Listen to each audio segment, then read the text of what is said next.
Thibaut Simon, Chambre d'agriculture Grand Est. Je suis spécialisé sur tout ce qui est sol, en particulier fertilité des sols. Et avec ma collègue Sophie Maillan, qui participera aux ateliers le jour du Salon de l'Herbe, on va travailler notamment la question du tassement et de la fertilité des sols, spécifiquement sous prairies et prairies permanentes et prairies temporaires.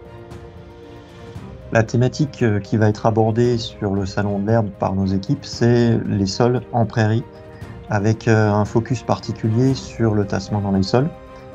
et aussi sur la fertilité des sols et l'amélioration de la fertilité des sols, ce qu'on peut faire en fait pour améliorer la fertilité des sols quand on a des petits soucis qui apparaissent dans la conduite des prairies.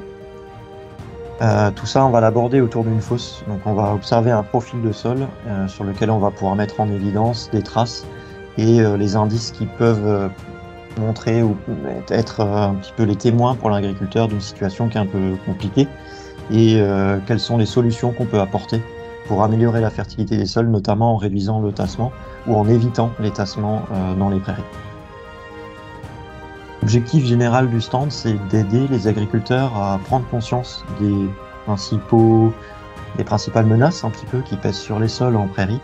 et de leur donner quelques conseils pour permettre d'améliorer la fertilité des sols et d'éviter les situations problématiques, notamment le tassement,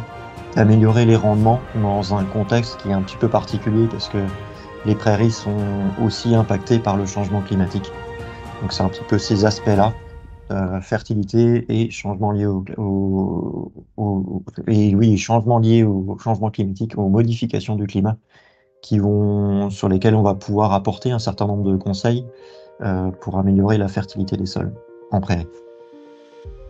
Venir nous voir sur le stand au Salon de l'Herbe début juin, c'est mieux comprendre ce qui se passe sous les prairies pour mieux optimiser leur fonctionnement et leur productivité.